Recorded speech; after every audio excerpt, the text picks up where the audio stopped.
Understanding Stalk and Husk, English phrases demystified.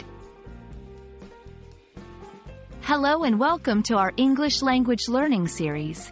Today, we're going to explore the meanings and uses of two interesting phrases, stalk and husk.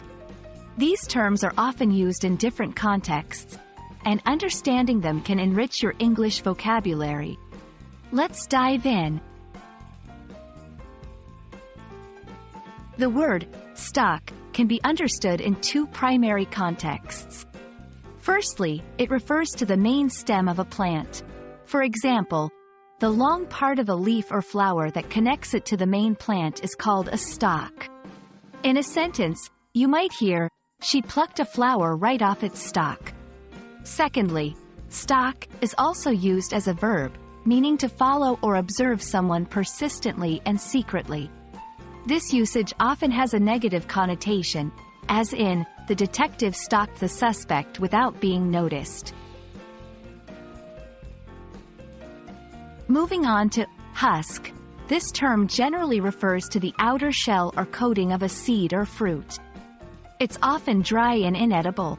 A common example is the husk of a corn, which is the green leafy part that wraps the corn cob.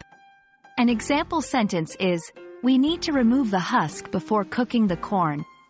The word husk can also metaphorically imply something being empty or hollow. In literature, you might encounter a sentence like, "He felt like a husk, devoid of emotions." Now that we understand the meanings, let's see how to use stalk and husk in everyday English. When referring to plants, use stalk for the stem and husk for the protective outer layer. In conversations about personal safety or crime, stalk is used to describe following someone secretly. Use husk to describe something that is empty or lacking substance, especially in a poetic or metaphorical sense. Thank you for joining us in this exploration of stalk and husk. We hope this video has been informative and helps you use these terms confidently in your English conversations. Keep practicing, and see you in our next lesson.